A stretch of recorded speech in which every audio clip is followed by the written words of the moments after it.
सभी ज्योतिष प्रेमियों के लिए मेरा सादर नमस्कार। मैं डॉक्टर मस्ताम शर्मा, वैदिक ज्योतिष अनुसंधान संस्थान टूटू शिमला। साप्ताहिक भविष्यफल 4 जुलाई से 10 जुलाई 2022 तक द्वादश भाव में गोचरीय ग्रहों का प्रभाव राशि के आधार पर। मेष राशि पर मंगल और राहु का योग बना रहेगा। वृष राशि पर शुक्र, मिथुन राशि पर सूर्य और बुध का योग, चंद्रमा सिंह राशि पर जो 5 जुलाई को कन्या राशि में 4:52 पर सायंकाल को प्रवेश कर जाएगा। उपरांत चंद्रमा 7 तारीख को तुला राशि में रात्रि 12:21 पर प्रवेश करेगा तथा 10 तारीख को वृश्चिक राशि में प्रातः ही 4:21 पर प्रवेश करेगा। जहां बुध की स्थिति 5 तारीख को 5:29 पर प्रातः ही सूर्य के सानिध्य में होने के कारण जो अस्त हो जाएगा। इसलिए मेष राशि के जातक के लिए समय आशानुकूल नहीं चल रहा है, क्योंकि जहां मंगल मेष राशि के लिए प्रभावशाली बना रहा है, वहां राहु के कारण अड़चने उत्पन्न कर रहा है और साथ ही शनि की दृष्टि होने के कारण जो है मेष राशि के जातक के लिए अनेक प्रकार की बाधाओं से सावधानी रखनी होगी। फिर भी मंगल मंत्र का जाप करते रहे हितकर रहेगा। दाम्पत्य जीवन में जहां सप्तम भाव का स्वामी शुक्र ग्रह अपने से द्वितीय स्थान में है, इसलिए व्यापार के क्षेत्र से और पारिवारिक के क्षेत्र से अर्थ प्राप्ति के योग बनेंगे और कहीं बाह्य स्थान की यात्राओं के योग बन रहे हैं। उपरांत कहीं यात्राओं में कहीं बाधा आने की भी संभावना बन रही है, विशेष ध्यान देना होगा और शुभ कार्य पर व्यय होगा। वृष राशि का जातक और उसका स्वामी ग्रह शुक्र स्वगृह होकर विराजमान है, मान सम्मान प्रतिष्ठा को प्रदान कर रहा है। वहाँ द्वितीय भाव में बुध और सूर्य का योग धन प्राप्ति के योग बना रहा है। वहाँ दाम्पत्य जीवन का स्वामी मंगल ग्रह जहाँ अपने से द्वादश भाव में राहु के साथ बना हुआ है, शनि से भी दृष्ट है, इसलिए पारिवारिक के क्षेत्र में और साथ जो है व्यापार के क्षेत्र में विशेष प्रकार से उलझनों का सामना करना पड़ेगा। ऐसे जातक के लिए विशेष करके अपने शत्रुओं पर विशेष ध्यान रखना होगा, चोट इत्यादि से भी बचना होगा। जहां चंद्रमा वृष राशि के जातक के लिए चतुर्थ स्थान में है, मित्र क्षेत्रीय इसलिए जमीन जायदाद और प्रॉपर्टी का विशेष लाभ मिलने की भी संभावना बनती है।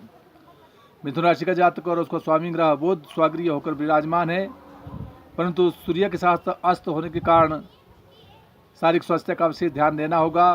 बुध मंत्र का जाप ओम ब्राह्म ब्रीम ब्रोम सबुद्धाय नमः करते रहे तो हितकर रहेगा। वहीं दाम्पत्य जीवन का स्वामी बृहस्पति, जहां बृहस्पति की स्थिति दशम भाव में राजपक्ष से विशेष मान सम्मान और प्रतिष्ठा को प्रदान करता है। व्यापारिक के क्षेत्र में और पारिवारिक के क्षेत्र में विशेष सफलता के योग बनेंगे। भाइयों का सहयोग मिलेगा, यात्रा का योग बनेगा और मान और सम्मान प्रतिष्ठा बनी रहेगी।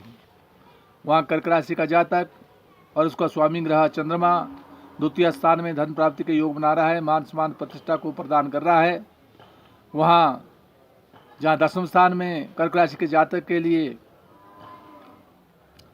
मंगल और राहु का योग बना है और साथ शनि की दृष्टि भी होने के कारण जो है कहीं राजपक्ष से विशेष प्रकार की कोई अड़चनें आ सकती है, उनसे सावधानी रखनी होगी और वाद विवाद से बचना होगा और राजपक्ष से ही कहीं नौकरी के क्षेत्र में भी उलझनों का सामना करना पड़ सकता है, विशेष ध्यान देना होगा। वहाँ दाम्पत्य जीवन का स्वामी शनि ग्रह जो अपने से अष्टम भाव में है, अष्टम भाव में स्वगृह होने के कारण जो है पारिवारिक के क्षेत्र में और साथ व्यापार के क्षेत्र में कुछ उलझनों के साथ सामान्य रूप से लाभ मिलने की संभावना बनती है, परंतु फिर भी अष्टम में होने के कारण कहीं समस्याओं का सामना करना पड़ सकता है, विशेष ध्यान देना होगा। उसके साथ ही दाम्पत्य जीवन में कहीं शारीरिक स्वास्थ्य का विशेष ध्यान रखना होगा। सिंह राशि का जातक और उसका स्वामी ग्रह सूर्य अपने से एकादश स्थान में भ्रातृ से योग बना रहा है, मान सम्मान प्रतिष्ठा को दे रहा है। वहाँ जहाँ धन की प्राप्ति के योग बनते हैं, लाभ का सुअवसर मिलेगा। वहाँ जहाँ तृतीय स्थान में केतु होने के कारण जो है भ्रातृभाव से कुछ उलझनों का सामना करना पड़ सकता है, विशेष ध्यान देना होगा। वहाँ दाम्पत्य जीवन में शनि स्वगृही होकर विराजमान है, जिसे मान सम्मान और प्रतिष्ठा और व्यापार के क्षेत्र में सिंह राशि के जातक के लिए विशेष सफलता के योग प्रदान करवा रहा है। जहाँ सिंह राशि के जातक के लिए दशम भाव में शुक्र का होना मान और सम्मान और प्रतिष्ठा और उच्च पदाभिलाषी बनाता है, विशेष सफलता के योग प्रदान करवा रहा है। कन्या राशि का जातक और उसका स्वामी ग्रह बुध ग्रह जो अपने से दशम भाव में सूर्य के साथ योग बना रहा है, वहाँ जहाँ नौकरी के क्षेत्र में विशेष मान सम्मान और प्रतिष्ठा को प्रदान करेगा, वहाँ दाम्पत्य जीवन में भी सुख की प्राप्ति होगी। व्यापार में विशेष सफलता के योग बनेंगे, क्योंकि सप्तम भाव में स्वागृह होकर जो है गुरु विराजमान है। द्वितीय स्थान में केतु का होना आंख संबंधी रोगों से विशेष सावधानी रखनी होगी। वहाँ जहाँ कन्या राशि का जातक का स्वामी बुध दसम भाव में मान सम्मान प्रतिष्ठा को दे रहा है, वहाँ पारिवारिक जीवन में विशेष सफलता के योग बनाएगा। तुला राशि का जातक और उसका स्वामी ग्रह शुक्र ग्रह की स्थिति तुला राशि के जातक के लिए यद्यपि स्वगृही होकर अष्टम भाव में विराजमान है, परंतु दाम्पत्य जीवन में तुला राशि के जातक के लिए विशेष ध्यान देना होगा, व्यापार के क्षेत्र में और पारिवारिक के क्षेत्र में, और साथ कहीं कटिबंध प्रदेश में या गुप्तांग में बीमारी होने के संकेत प्रदान कर रहा है, क्योंकि सप्तम भाव में जो दाम्पत्य जीवन का है साथ व्यापार का है, उसे शनि ग्रह भी पूर्ण दृष्टि से देख रहा है, इसलिए विशेष ध्यान देना होगा। शुक्र मंत्र का जाप करते रहे तो श्रेष्ठ कर रहेगा। वृश्चिक राशि का जातक और उसका स्वामी ग्रह मंगल की स्थिति षष्ठ भाव में शत्रु क्षेत्र में राहु के साथ योग बन रहा है, वहाँ शारीरिक स्वास्थ्य का विशेष ध्यान देना होगा। परंतु मंगल जहाँ वृश्चिक राशि के जातक के लिए स्वगृही होकर के बैठा है, वहाँ शत्रु पक्ष पर कहीं प्रभावशाली ढंग से उस पर विजय प्राप्त की जा सकती है, क्योंकि शनि के कारण दृष्टि होने के कारण कदापि उलझनों का भी सामना करना पड़ सकता है। इसलिए वृश्चिक राशि के जातक के लिए विशेष प्रकार से शत्रु पक्ष पर ध्यान देना होगा, और साथ मंगल मंत्र का जाप करते रहे, देवी के मंदिर में जाना सदैव हितकर रहेगा। धनुराशि का जातक और उसका स्वामी ग्रह गुरु ग्रह स्वगृही होकर जो है अपने से चतुर्थ स्थान में विराजमान है, इसलिए धनुराशि के जातक के लिए जमीन जायदाद प्रॉपर्टी संबंधी विशेष सुख मिलने की संभावना बनती है। मान सम्मान प्रतिष्ठा बढ़ेगी। नवीन घर का निर्माण होने की और संकेत प्रदान कर रहा है। वहाँ दाम्पत्य जीवन का स्वामी बुध सप्तम स्थान में स्वगृही होकर विराजमान है, परंतु उपरांत 5 तारीख के बाद जब ये बुध अस्त हो जाएगा, तो अस्त होने की स्थिति में व्यापार के क्षेत्र में और पारिवारिक के क्षेत्र में विशेष उलझनों का सामना करना पड़ सकता है, ध्यान देना होगा।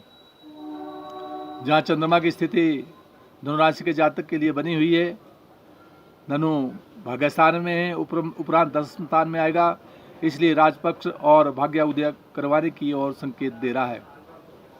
मकर राशि का जातक और उसका स्वामी ग्रह शनि ग्रह की स्थिति द्वितीय भाव में स्वगृह होकर विराजमान है। धन प्राप्ति के योग बनेंगे, मान सम्मान प्रतिष्ठा बढ़ती रहेगी। वहाँ दाम्पत्य जीवन का स्वामी चंद्रमा अपने से अष्टम स्थान में होने के कारण जो है पारिवारिक जीवन में और साथ व्यापार के क्षेत्र में उलझनों का सामना करना पड़ सकता है। इसलिए चंद्र मंत्र का जाप करते रहें, हितकर रहेगा। जहाँ तृतीय स्थान में गुरु विराजमान है, वहाँ अपने मित्रों के सहयोग से कार्य में सफलता, भ्रातृ सहयोग मिलेगा और कहीं यात्राओं के योग बनेंगे, मान और सम्मान प्रतिष्ठा बनी रहेगी। कुंभ राशि का जातक और उसका स्वामी ग्रह शनि ग्रह स्वगृह होकर विराजमान है, मान सम्मान प्रतिष्ठा को प्रदान कर रहा है। वहाँ कुंभ राशि के जातक के लिए सप्तम भाव में चंद्रमा मान सम्मान प्रतिष्ठा को दे रहा है, परंतु साथ ही यही चंद्रमा फिर कन्या राशि में चल जाएगा। इसलिए यात्राओं में और साथ दुर्घटना इत्यादि से बचना होगा। परंतु कुंभ राशि के जातक के लिए धन का आगमन होता रहेगा। मीन राशि का जातक और उसका स्वामी ग्रह गुरु अपने स्वगृह होकर अपने स्थान में बैठा है, मान सम्मान प्रतिष्ठा को प्रदान कर रहा है। यही गुरु पंचम भाव को देखने के कारण संतान से सुख की प्राप्ति, उच्च पदाभिलाषी और साथ शिक्षा के क्षेत्र में सफलता को प्रदान करेगा। भाग्य स्थान को देखने के कारण भाग्य उदय करवा रहा है। कोई नवीन योजनाएं बनेगी, उसमें सफलता के योग बनेंगे। जहाँ दाम्पत्य जीवन का स्वामी बुध ग्रह की स्थिति सूर्य के साथ और योग बना है, इसलिए दाम्पत्य जीवन के लिए विशेष प्रकार से जमीन जायदाद और प्रॉपर्टी के स्थान पर कुछ उलझने आ सकती है, उन्हें विशेष ध्यान देना होगा। इनमें सफलता प्राप्त करने के लिए बुध ग्रह का जाप ओम ब्राह्म ब्रीम बोम सबुद्धाय नमः करते रहे तो हितकर होगा। इस प्रकार से द्वादश भाव में गोचरीय ग्रहों के अनुसार जिन जिन भावों का जो स्वामी ग्रह बनता है उस मंत्र का जाप करना सदैव हितकर होगा। जय हिमाचल, जय भारत।